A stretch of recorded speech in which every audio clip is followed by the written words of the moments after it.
Good evening, everybody. Good evening, Ken. It's good to see everyone. Welcome, everyone, to episode 358 of Line Upon Line. Tonight's episode is Come to the Feast of Tabernacles and Become Happier and Richer Spiritually. Dr. Ricks, if you would start us out, that would be wonderful. Okay, we're going to start off with two picture groaners. That means you have to picture this in your mind. Now, picture in your mind a little white group of powder. It looks like sugar, but it's really salt. A big drug looks like water, but it's really white tequila. Little stick and a little rock. Now, it's called Simple Way to Kill Mosquitoes. The mosquito thinks the salt is sugar. He lands and he's dying of thirst. When he sees a clear droplet of liquid, he drinks it, but it's really tequila. So now he's drunk, trips over the stick, and hits his head on the rock and dies of COVID-19. that's, that's about right.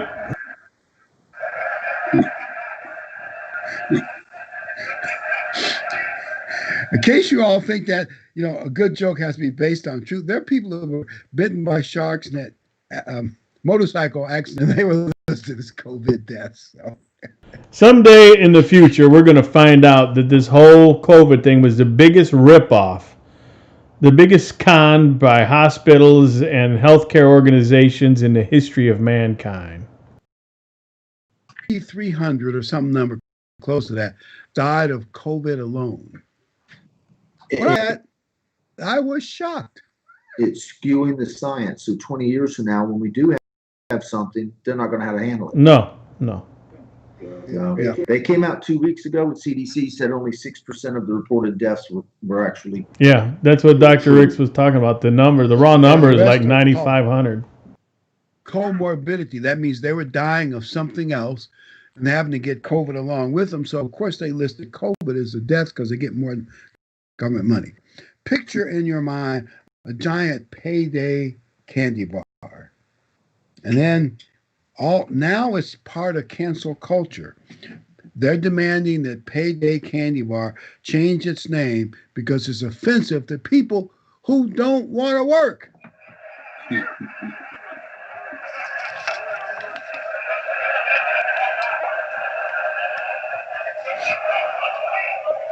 Yeah, this joke I wrote myself, so you got to laugh at it. A burglar in Minneapolis breaks into the home of one of the city council people who are defunding the police and said, let's rethink policing. As soon as the burglar breaks in there, the councilman yells to the burglar, my social worker is coming over. You better put down your knife now.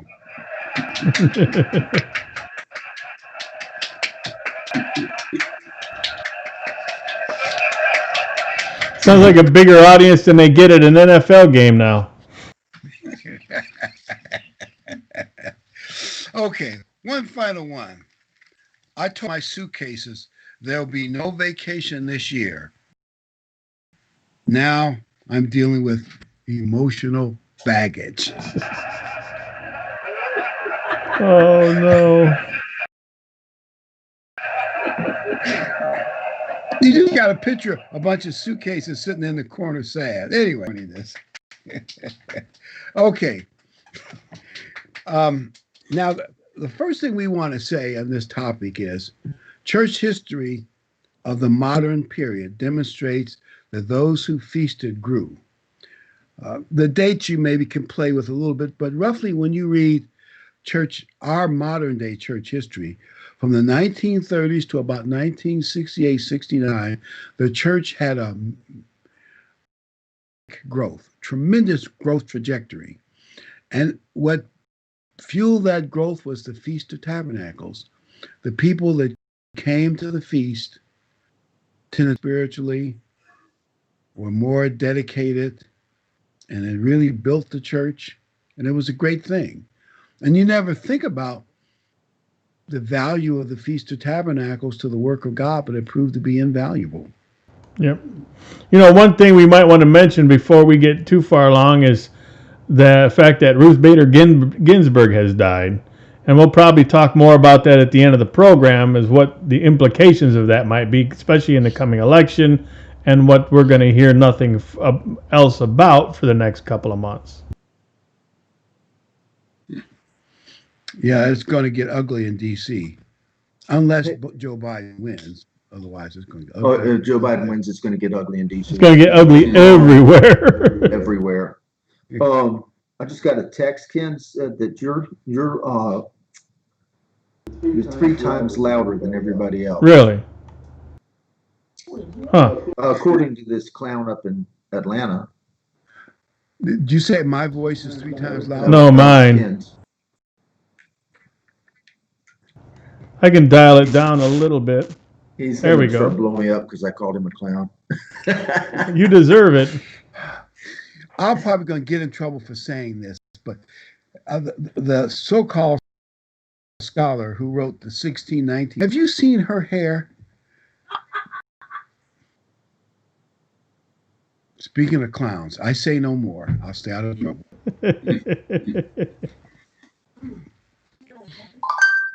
No, you all haven't seen the hair, so that's all right. I won't bother you with the details. But the main thing, the Feast of Tabernacles has been good for spreading the gospel. Been like a magic pill. And it reminds me, everything God says to do is good for us. Even if we can't see it, because we see only the short run, but God sees the long picture. And keeping the feast was good for us personally and good for the church.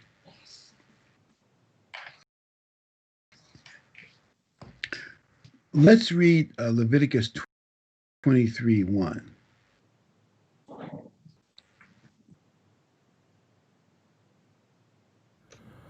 All right. And the Lord spoke to Moses, saying, Speak to the sons of Israel and say to them, The feasts of the Lord, which you shall proclaim holy convocations, even these are my appointed feasts. And by the way, if you go to 1 Corinthians 10, 1-5, you'll see the God who led the Israelites and Moses through the Red Sea was Jesus Christ. So there's no conflict. It was Jesus Christ who said to Moses, these are my appointed feasts. These are Christ's feasts. Well, he wasn't Christ then. He was God the Son, but he later became the Messiah. Those are his feasts, God's feast. And I know everybody thinks they're the Jews' feast, and the Jews do keep them, but they're actually God's feasts.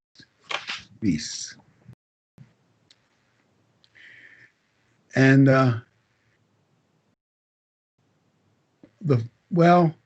first time it was on the Day of Atonement. I was in the Army. I thought, there's something about this that seems to be meaningful. And then they said, in a couple of days, the Feast of Tabernacles will be. So I went back to the base, told the colonel what I wanted to do, and got the time off, came back, and went to attend my first feast. That's a good way to enter God's church at the feast. Oh, absolutely.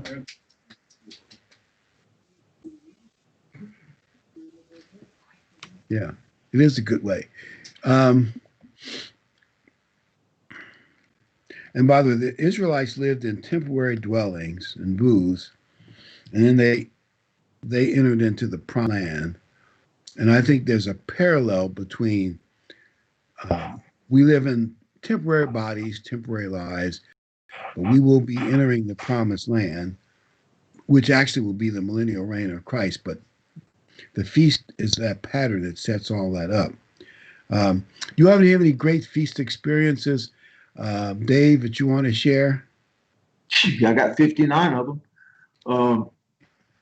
Wow. When I was a kid, we would camp out at Jekyll Island and Cherokee campgrounds, and they'd put up the tent, and it was really wonderful. That was really special for me. And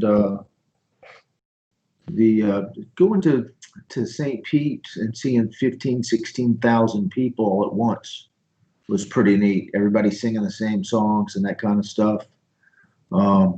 This feast is going to be, because it's the first one my son has done in 20 plus years, and he's a baptized member now, so he'll be attending with me. And in Myrtle Beach. So that's going to be a very special with my daughter-in-law and granddaughter. It's going to be a very special feast for me this year. And That's wonderful. my wife and I got married just before the feast, so every year the feast is kind of our anniversary. So Good.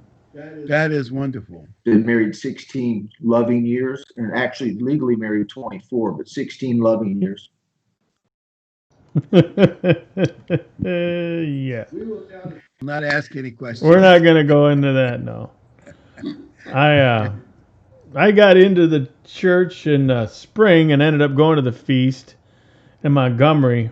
And, you know, for me, it was great. People were just, coming out of a world and coming into a group of people that all wanted to just wrap their arms around you and help, just take you in, trust you, and help you along your spiritual path. And just the outpouring of love and acceptance was amazing. These people didn't know me from anywhere, and they acted like they knew me their whole lives. It was a great experience. Ray Fain he would bring candy. I'm talking a trailer load of stuff from where I think he worked, and he would fill this room. We had this building. I don't know what the name of the building, but there was one of the buildings on the lot, and it would be filled with candy. And like you would go to a bulk candy store and stick, a scoop in and just put what you want in, and it was open all the time. And the kids, my kids were real little then, you could go in there and get stuff they had never seen before, I'm sure. It was like Willy Wonka in a chocolate factory to them. I mean, they were in heaven. They were in a sugar coma, I think, half the feast. But it was just such a wonderful time, and what everybody did, the way we were treated was like little royalty, and it was just wonderful. And you never forget it. Any comment, John, you want to share right now? Oh, I think it was just early on, just being able to go to different places and be with different people, just to enjoy the variety, different, year by year. Yeah, that's true. We've been to the feast in Bermuda and a few other exotic places, but probably we'd like to go to faraway places like Australia and England, and who knows, and Jamaica. We've been to Jamaica too, but I don't think it was for the feast. I think it was right before the feast. Kingston Town, as that song goes. Anyway, but it would be nice.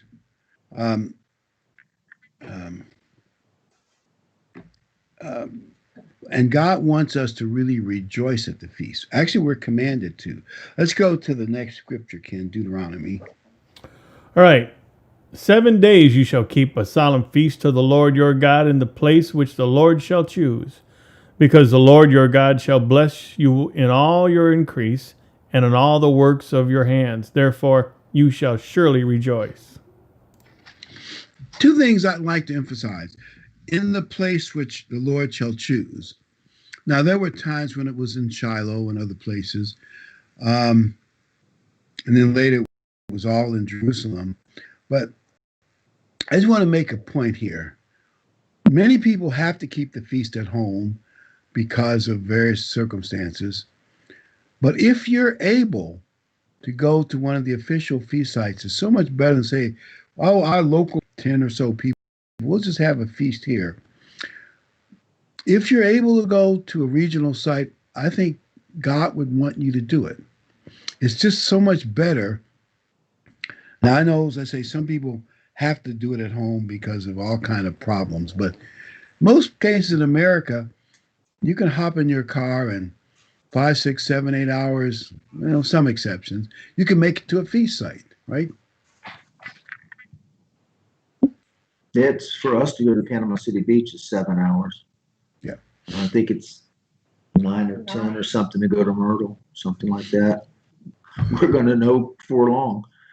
So, and by the way, and we don't know all that the church first century and difficult, but you realize in the days of ancient days until modern times, travel was tough.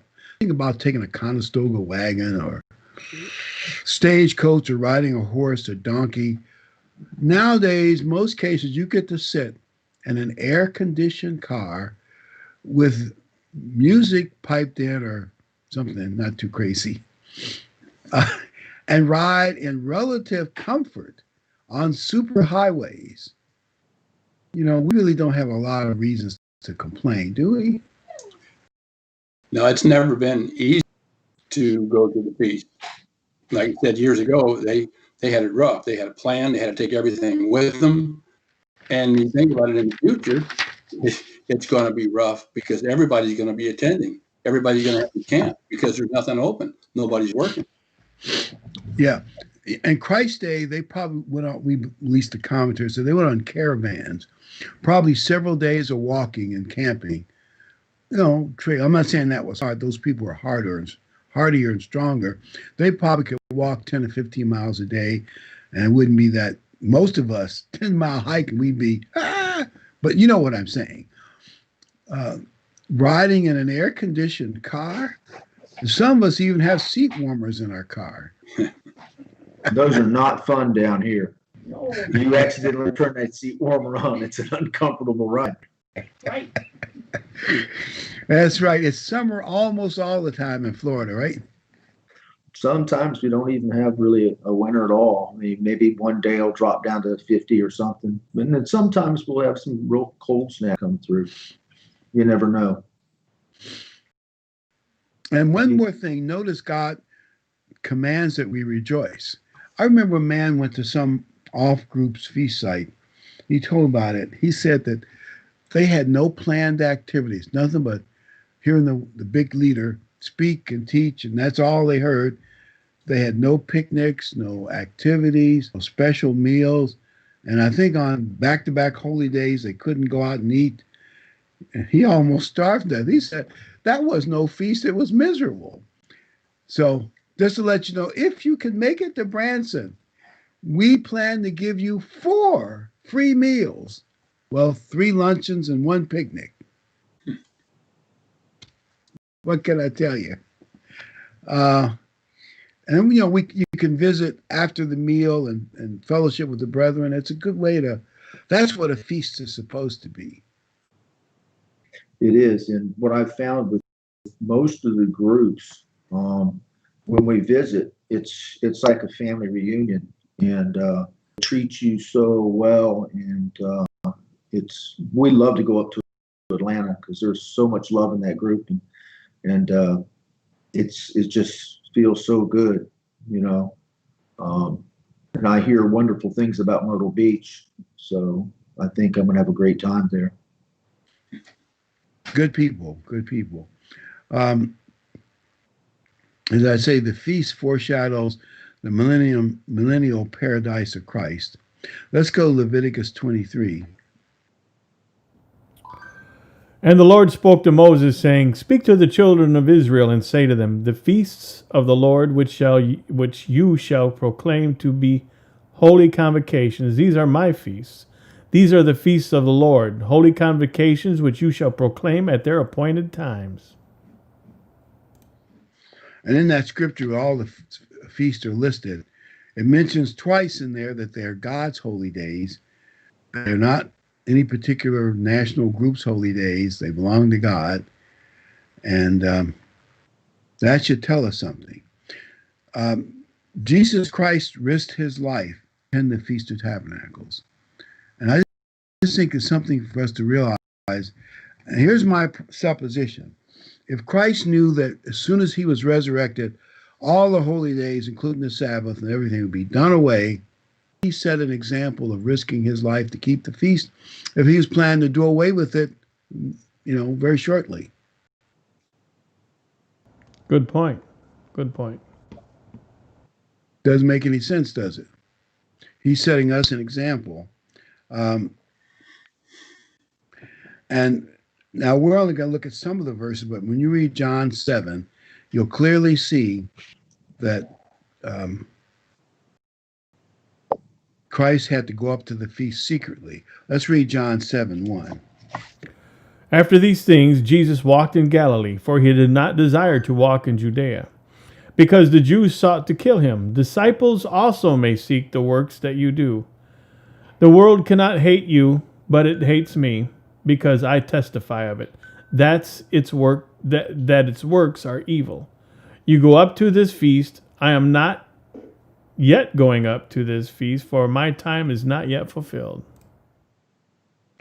Remember, all the planned caravans that they would have been looking for Christ to be on, caravans that come from Galilee, they'd have temple police and guards looking for Christ.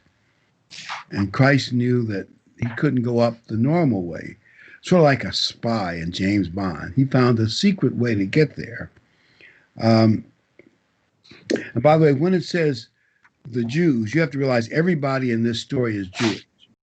Christ is Jewish, the apostles are Jewish, and really what John means is the Jewish leadership, because it'll confuse you. Christ was actually quite popular with the Jews. He had to run in the mountains because the large crowds were making it hard for him. He's sort of like Elvis Presley. Do you know Elvis couldn't go to the mall without causing a calamity of fans? He had to go to the mall secretly at night. Well, Christ had that kind of popularity. So the Jewish people loved him, but the leadership was jealous and hated him. Let's go to John 7:37. And wait a minute, this isn't it. We got, all right, let me see here.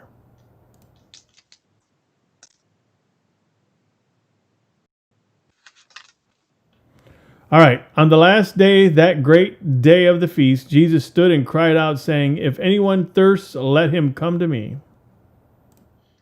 And then he gave a great sermon in which even the guards were supposed to arrest him. When they got back to the leaders, they said, well, where is he? He was right there on stage in front of everybody. You couldn't miss him. And they said, we never heard a man speak like that. Plus, they were afraid of the crowd. He was so popular, if they had tried to arrest him, they'd have gotten stoned. But he left the guards spellbound. Let's go to the next one, verse 7:13, just to tell you what Christ did at that feast. However, no one spoke openly of him because of the fear of the Jews. The leadership was saying, we're going to kick anybody out of the synagogue, which could be bad for your business, really bad, if anybody speaks for him. But everybody was talking about him. Let's go to verse 7:14. Now, about the middle of the feast, Jesus went up to the temple and taught. And then verse 26, but lo, he speaks publicly, and they say nothing to him. Perhaps the rulers truly know that this is the Christ indeed.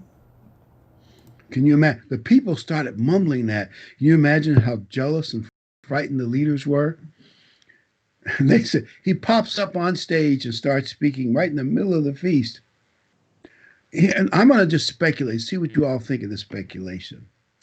Do you think it's possible that deep down, many of the leaders, certainly were jealous of Christ and all that, but also they feared that they might be wrong. So they worked overtime to shove down their fear that they might be wrong. I don't know that I think that. I think that they were afraid that he was going to expose them for what they were doing, like Trump's doing with the left. And there goes my China deal. There goes my Russia deal. I think that these guys were corrupt to the core. And Christ, when they arrested him and they said, which one of us was born in sin? And he said, you're of your father, Satan, the devil, who was a murderer from the beginning. The truth is not in him. You're a liar and a murderer. So he knew. And so I think they said, this guy's going to expose us. We're going to go broke. We're not going to have anything. And they were known to crucify people who did those things. We'll do it to you, but it ain't happening to me. They were frightened. You remember when he did it twice? I think once, right before that last Passover, he went to the temple and chased the money changers out. Think about it. There's no way the money changers could have been in the temple area without the leadership getting their cut. And probably the average Joe, I mean average Jewish Joe, I mean that respectfully, the average Joe probably said to themselves, how come nobody else has done that until this fellow Jesus did it? Because surely they all knew they'd been ripped off, right? Oh yeah. And that had to embarrass the leadership, right? Yep. They had reason to fear Christ and his coming to the feast. So they were out to get him. So when Christ went to the feast, he went at mortal risk to his life. Now, I realize he's God and all that, and he has courage and knowledge that we don't have. Many of us have risked our jobs by going to the feast. Oh yeah. But My sister fired me one year for going to the feast. she fired you. Fired me. Yep. She must have really felt bad after that, didn't she? No. You're kidding. My sister? My sisters aren't Bill Clinton. They do not feel your pain. I mentioned it to her a few months ago. She goes, I don't remember that. And I said, yeah, right. Sure you don't. She fired me and her husband rehired me. She said, So he decided out you, huh? no, he decided it was wrong to fire me over that. Well, that's wonderful. That's wonderful. Well, sometimes family can be tough, right? My sisters are tough. Yeah. I see where you get it from, right? Oh no. I'm the nice guy, but my sisters are tough. Cross them, man. Burning bed? No, burn down the neighborhood.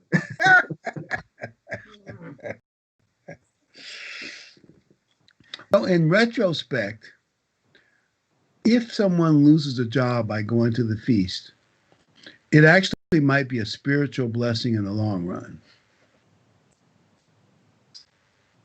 Any thoughts, John? Well, yeah, I know when I was at the post office, I didn't have any vacation time, and I put in to go to the feast, and they told me, well, you can't go because you don't have any vacation time, and we don't give any time off without pay. And I said, well, here's the situation. I'm going. So you just have to decide if you want to let me go or you want to handle all the paperwork when I get back. So they let me go. And just to show you how things work around, when I got transferred from his group on nights and I got transferred to days, he complained to the general foreman and said, I want 7 guys to replace him. So that's how much he turned around and thought of me afterwards. Wow. That's impressive. That's a great story. That is a great story. Hey, 7, and you got a better shift, right?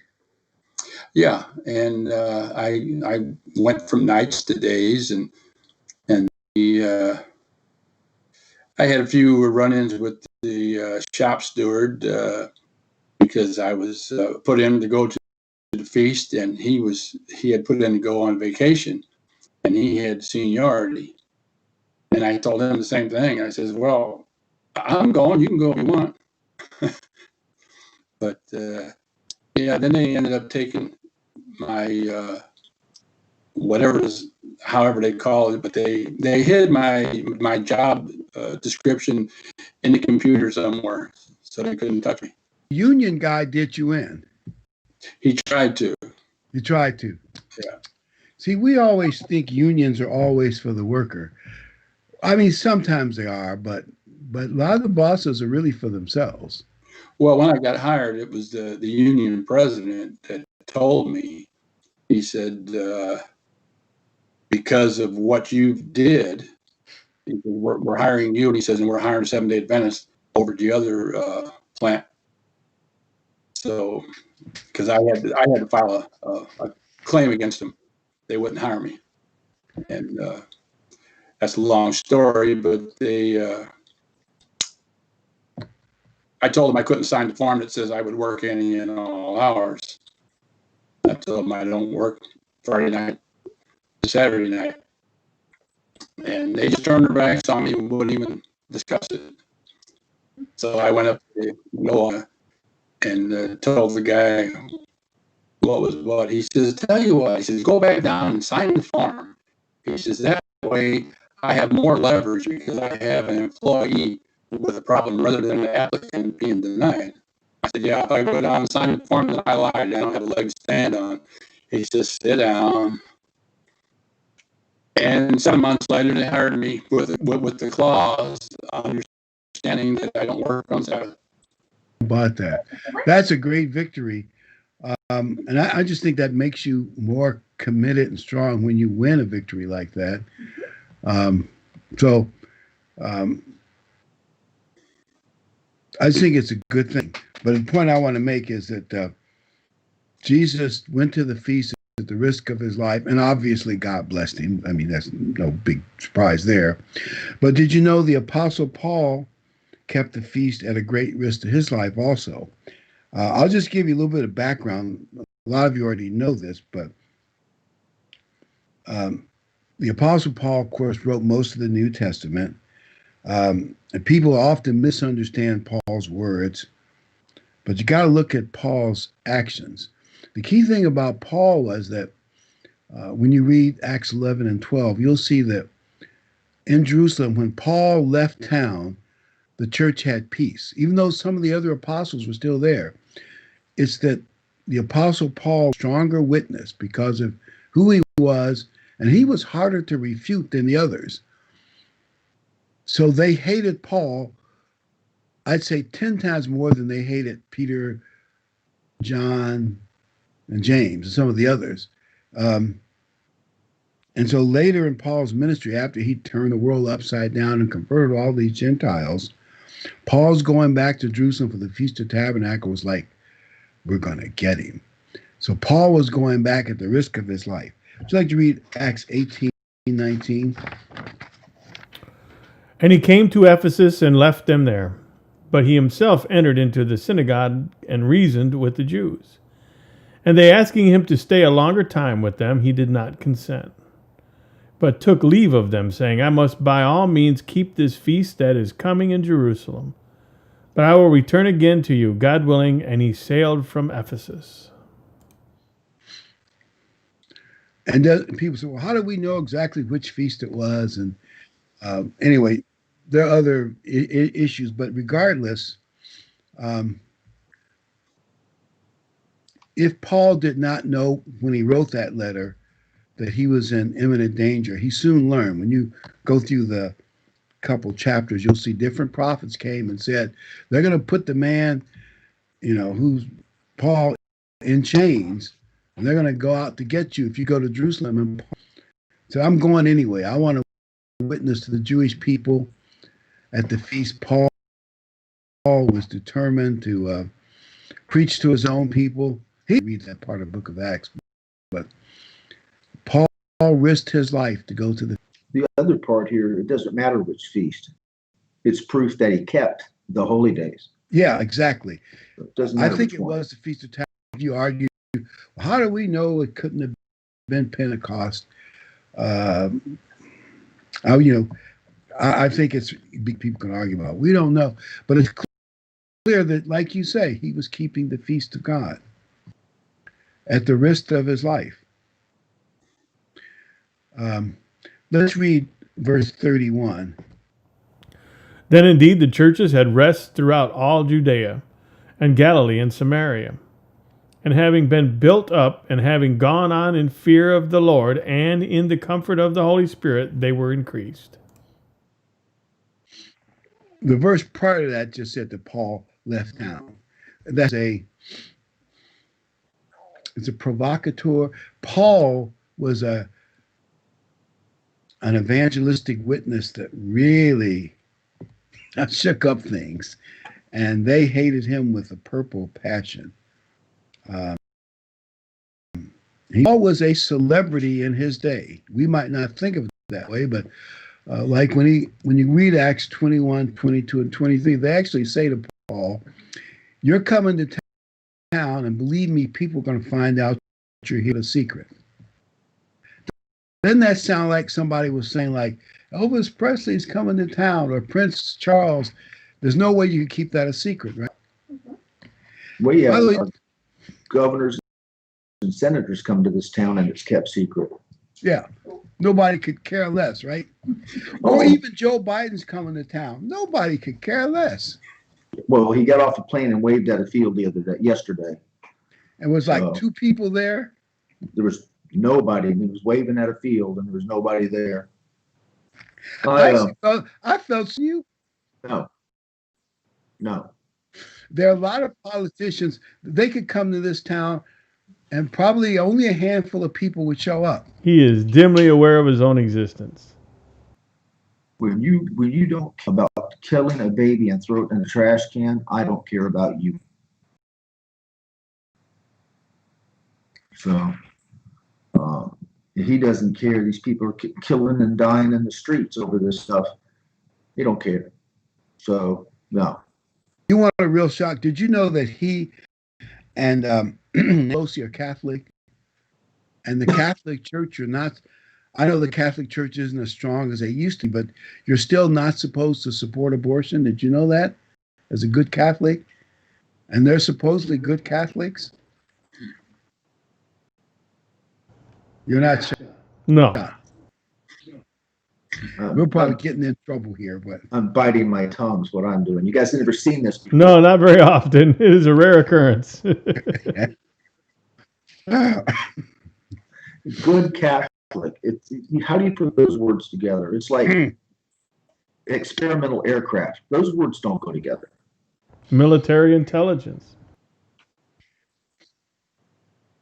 I love a guy who used to brag about being counterintelligence. You're stupid. I know what you're saying. That term military intelligence is an oxymoron. Not really true, actually. Any rate, did you know that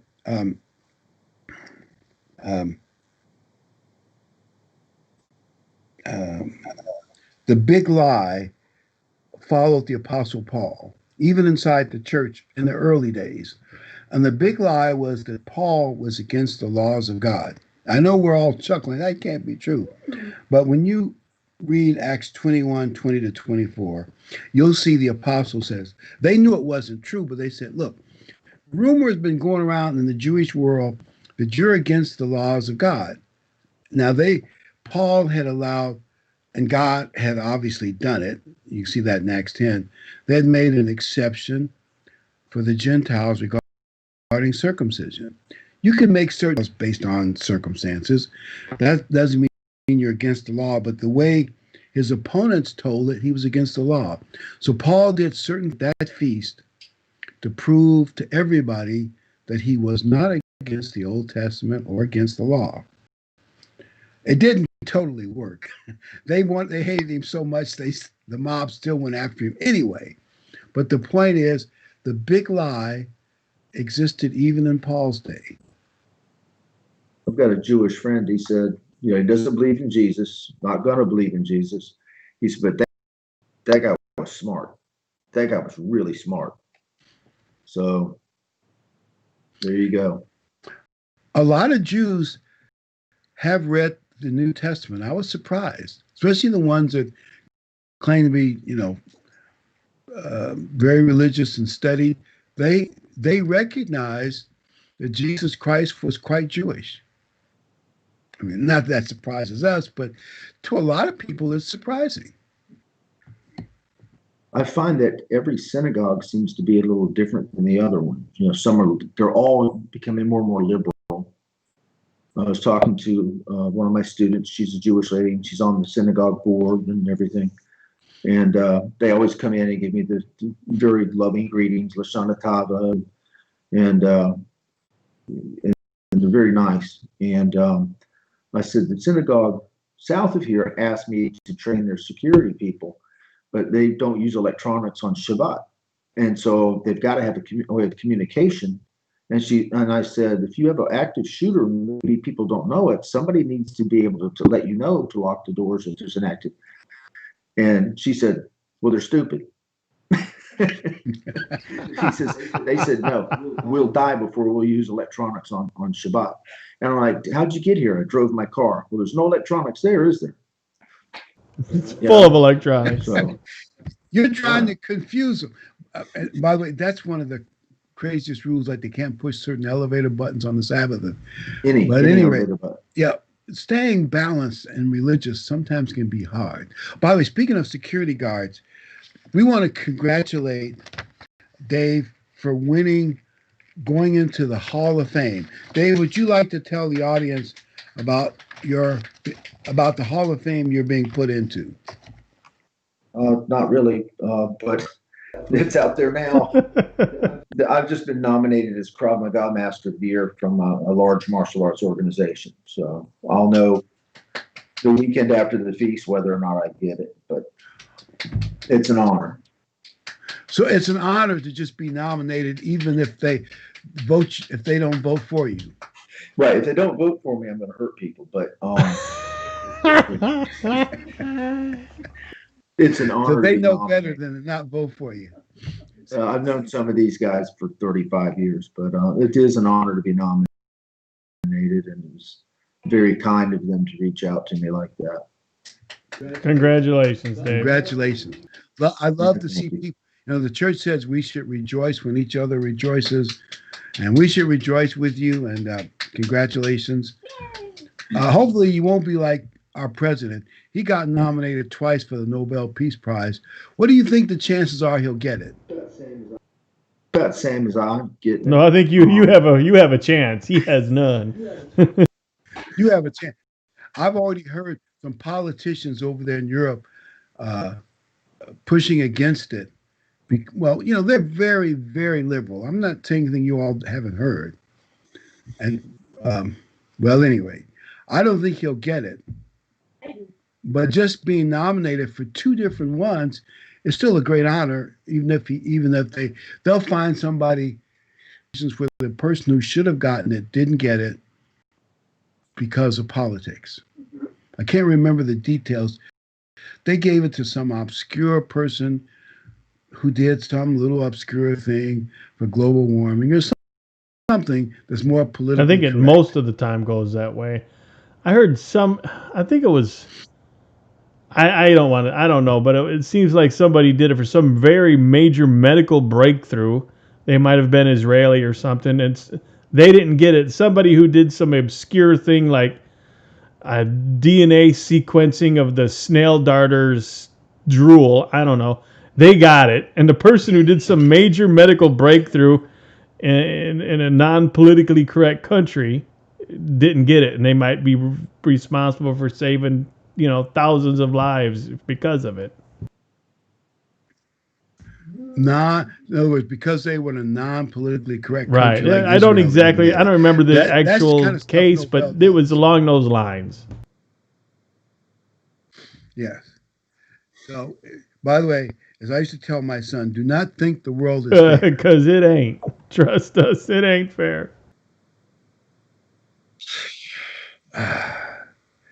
And the media won't even mention Trump's because, well, I mean, they're not in the business of saying good things, whether they're accurate or not, right? Absolutely not.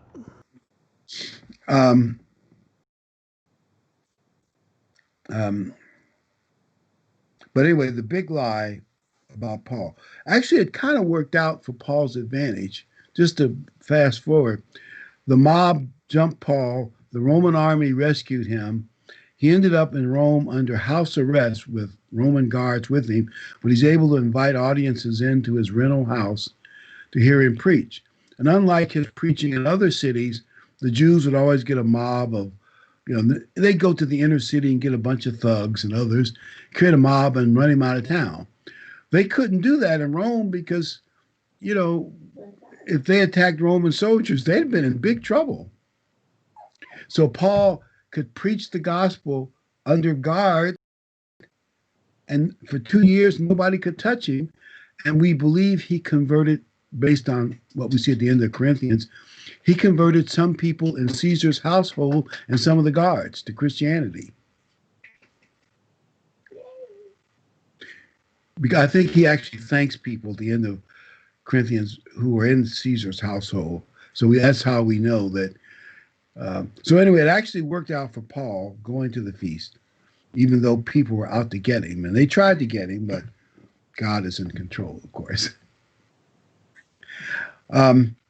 Let's read the next scripture, Acts 27. Now, when much time had been spent, and sailing was now dangerous because the feast was already over, Paul advised them.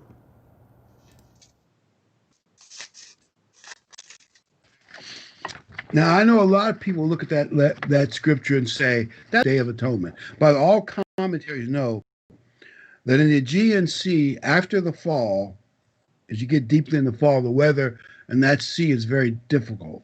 And so obviously this would have been mid-October. And so after that period, well, here's the point. And the true scholars admit that he was keeping it.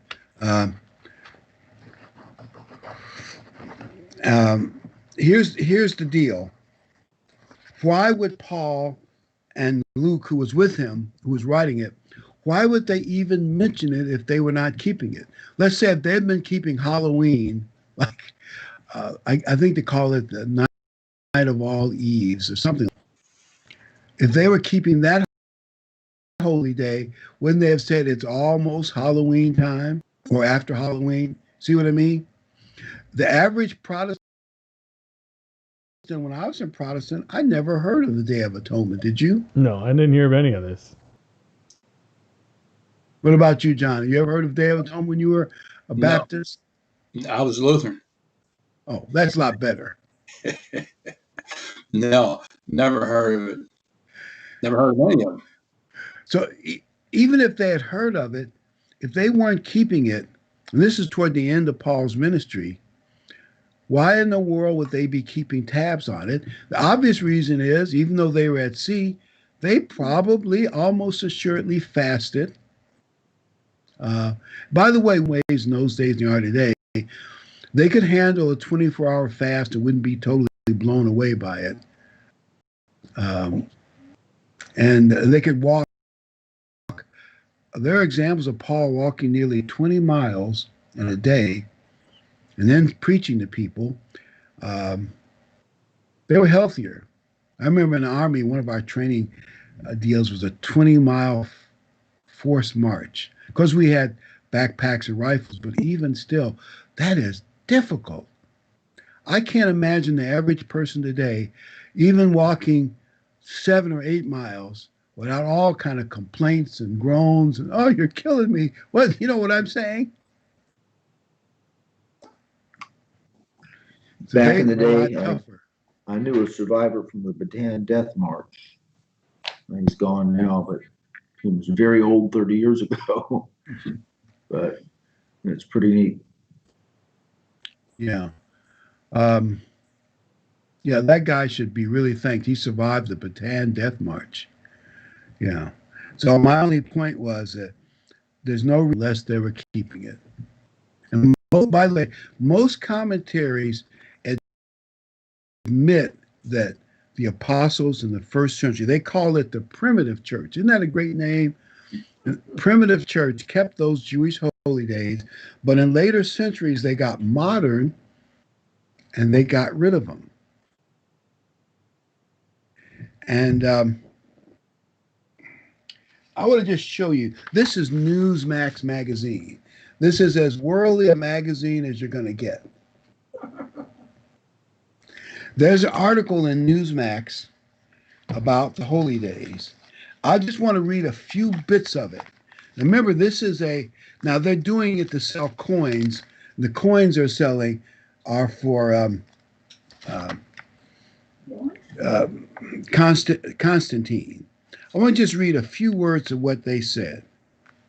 They say 2 religions become one. To help the Romans, the people in the Roman Empire, become Christian, Constantine associated Sol Invictus, that's the great sun god that the Romans and most other pagans worshipped. He associated him with Christ, so that on December 25th, the day the Romans honored Sol, the great sun god, Sol Invictus, and they had a winter solstice praying that the sun would come back higher in the horizon, became the celebration of Christ's birthday. Christmas is Christ's Mass. It's a Catholic birthday, Christ's Mass. And Constantine declared the Sunday, S-U-N, as a day to rest and worship Sol Invictus, because that's the way they did it in those days. And so they converted the Christians from Saturday to Sunday. And this is this is not written by Hourly Magazine, and they're trying to sell coins. They supposedly have discovered that Constantine and I guess his followers had minted to celebrate his combining Christianity and the Roman Empire's religion into one. And supposedly they found treasure chests full of these coins that have been buried since 1692. And now you can get it if you call them right away for only $100, minus a nickel. By the way, I'm not mentioning this because I want you to buy the coins. I don't believe a lot of these coin stories. But the point is, I want to make is that the church kept the holy days, and in latter centuries it was changed. And the world knows it. And there is no secret. It's openly known by people who know the history of the Western world.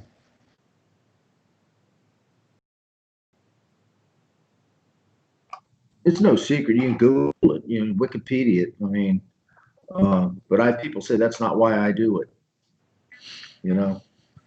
And you guys know my answer for that. So, by the way, Ken, I used your thing on somebody this week. She's been listening to our Sabbath services for months. I've known her for a few years. Bible study with her a lot, and she stopped. She decided Saturday is the Sabbath. They do no work or anything on Saturday. Her 11-year-old said, "Mom, if Saturday is the Sabbath, shouldn't we be going to Mr. Overstreet's for services? Because we're not doing church on Saturday. I mean, should be."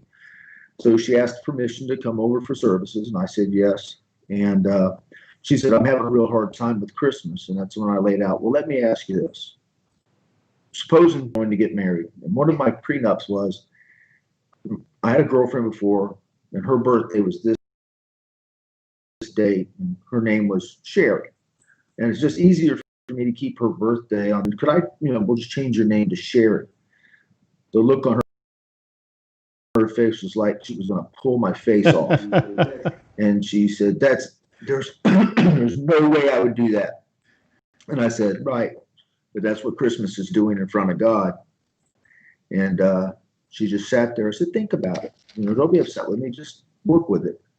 And so she is going to, not tomorrow, but next week, she's going to start coming here and attending with us on the Zoom meeting. So, it's taken a little work, but if we do things right, I would never have used that analogy, Ken. I stole it from you.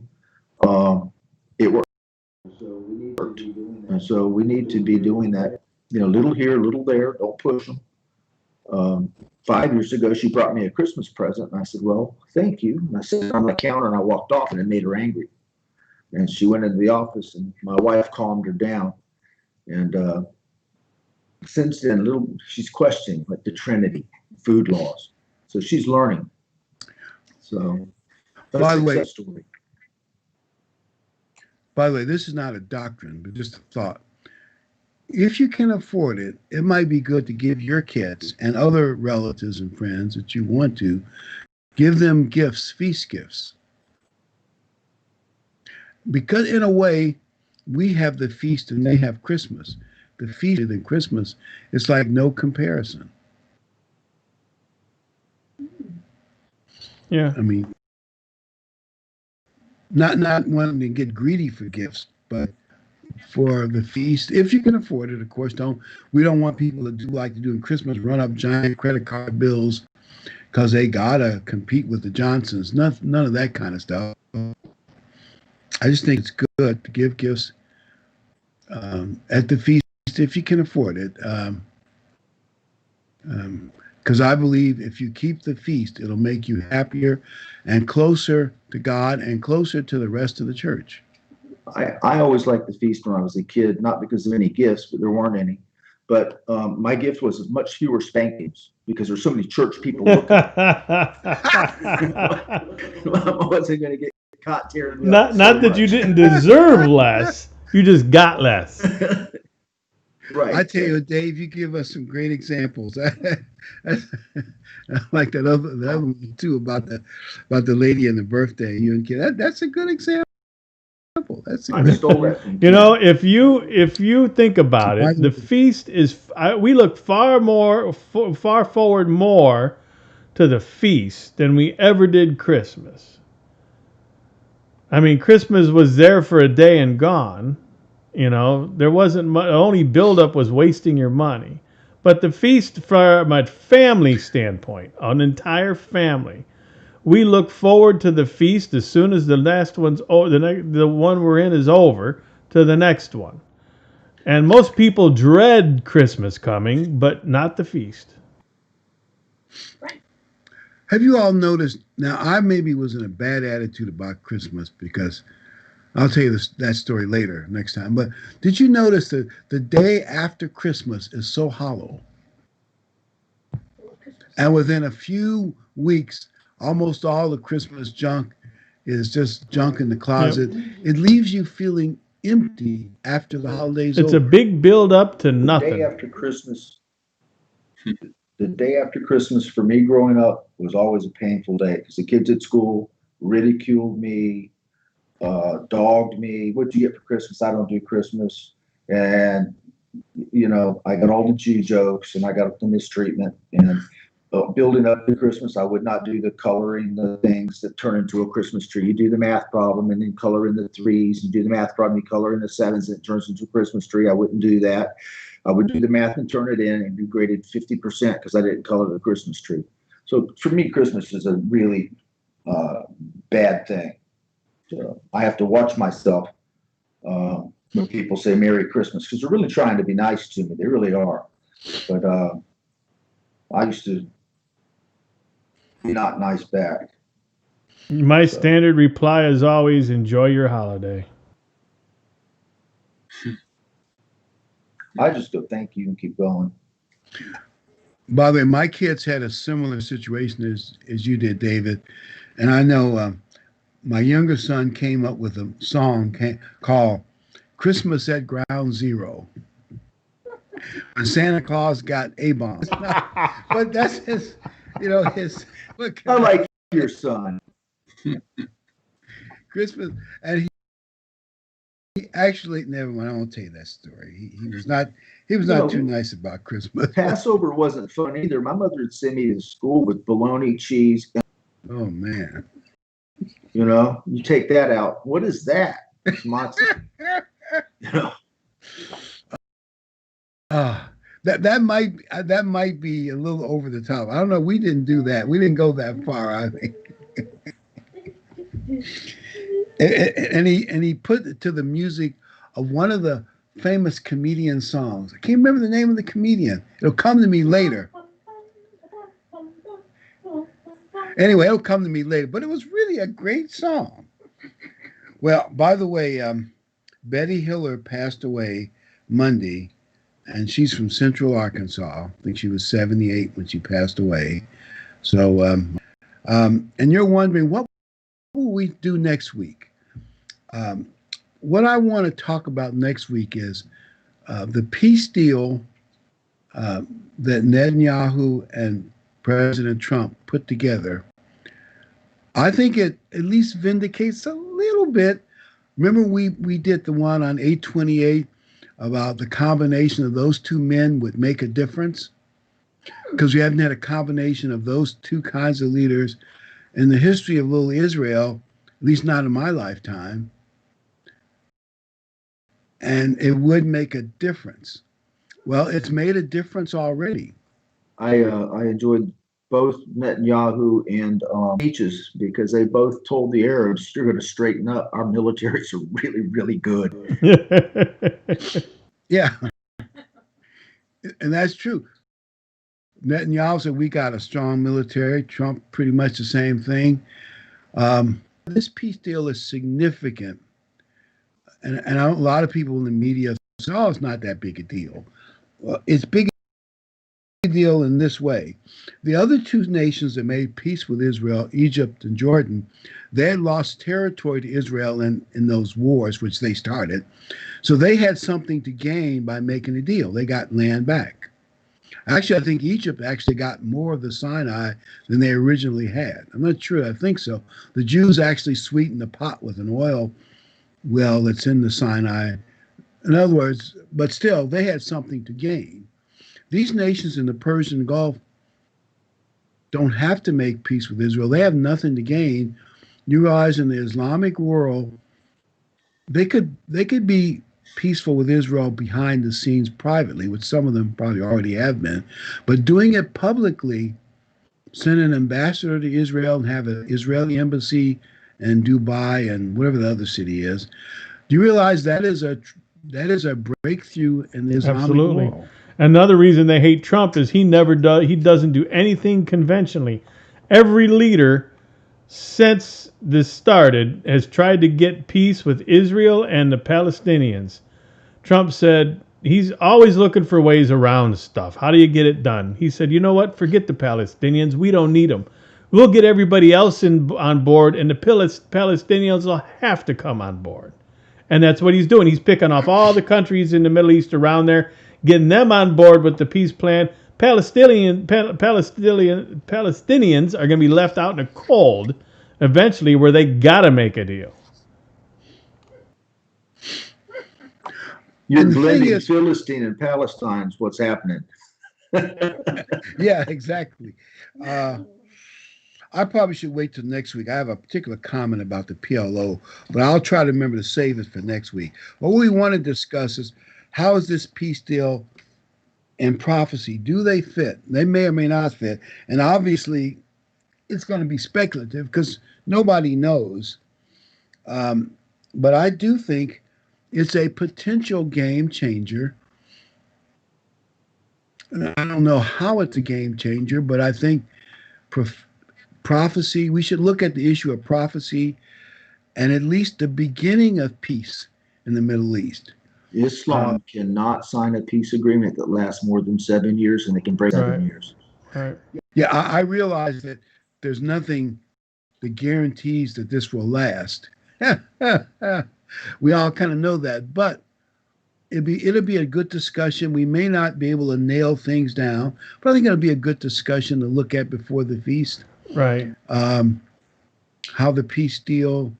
By next week, there'll be another country in the deal. You know, I guess as we'll find that out in the near future. as members in God's church, we can't ignore this stuff. We would not be doing justice to ignore these kind of things. So we got to bring them up. We got to talk about them. We got to look at them, and we've got to analyze them. Yes. And I think even oil is involved. For instance, do you know, and I think it was in the 70s or the 80s, Oakley really shut down the American economy when they pulled the oil embargo. Some of you might remember it, but if you're old enough, I think John will remember it. I remember it. And the oil embargo. Realized that thanks to fracking and President Trump, that's not a factor. They don't have that power anymore. America is the number one producer of oil and natural gas in the world. What a shocker. We're not keeping it in the ground anymore. We're bringing it up. And if they simply shut off shipping oil, they'll just buy more. And that's another reason why the peace deal worked. Because once the Arabs know you don't need them, they got to make a deal. It's like, look, we got all the oil we could ever want. We could supply the planet. We don't need you. You want to cut a deal or not? Well, we better cut a deal because they don't need us anymore. So we better get in on this, while we can. I mean, I haven't read Trump's book, The Art of the Deal, but I know one of his principles is you deal from strength, not weakness. You build up our military first, you build up supply of energy, and then you're in a stronger position. What's the other side going to say? Also, we took on China in aggressive fashion. Russia is relatively weak economically, and I think even militarily to some extent. If you were those Arab countries, whose side do you want to be on? I personally, I gotta bail. My back's killing me. Okay, Arabs like strength, but we'll talk about all this next week, and I guess it'll be interesting, right, boys? It'll be and interesting. girls? Hey, before we go, I just want to tell everybody I got a little update. I got a call from Richard Messer. You remember him? We had him on a prayer list for his cancer. Well, he came up to close by the house, and he's in a hotel, and he brought Loma and Cleo, his wife, and they're up here. They're coming to the Feast of Trumpets tomorrow up in Michigan. I went out to dinner with him tonight. He just had his last chemo, and hopefully it did its job for him. So he'll find out that at the end of the month. But it's great to see him. We had a great meal. In fact, I got back to the house about 5-10 minutes before I had to get on to start the program. So, but we had a good time, and they'll be up north with us at church tomorrow. So that was just an update, and he's in great spirits, really great spirits. So That's wonderful. Well, thank all of us for praying for him. Thank you all for praying for him. absolutely. All right, if that's it, we'd like to say good night, everybody. Oh, one thing real quick. Dave already left, so we can get a couple minutes here. This whole bit with Ruth Bader Ginsburg is gonna be a mess. It's just going to be one mess from now on out. They're going to be crying and whining and not wanting to do anything. We all know it's coming, so buckle up. There's going to be some hideous, nasty stuff said, worse than it even is now. They'll be burning and looting and pillaging over this probably. But it's coming. You think it'll be worse than Kavanaugh? Could it get Oh, worse than it'll that? make Kavanaugh look like a picnic. Picnic. Well, all I can say, pray for America. I really believe there's some very evil forces out against the American government and the American people. Absolutely. Absolutely. All right. Well, again, good night, everyone. Thanks for joining us. Hopefully, everyone has a wonderful Feast of Trumpets, and we'll see you all back here again next week. Good night, everybody. Good night. Good night.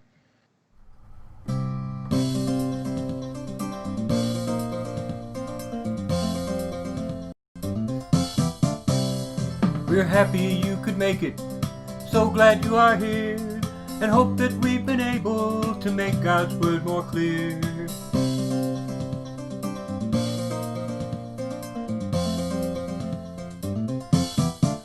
Until next time, may God be with you in everything you try. But for now, till next week, we've got to say goodbye.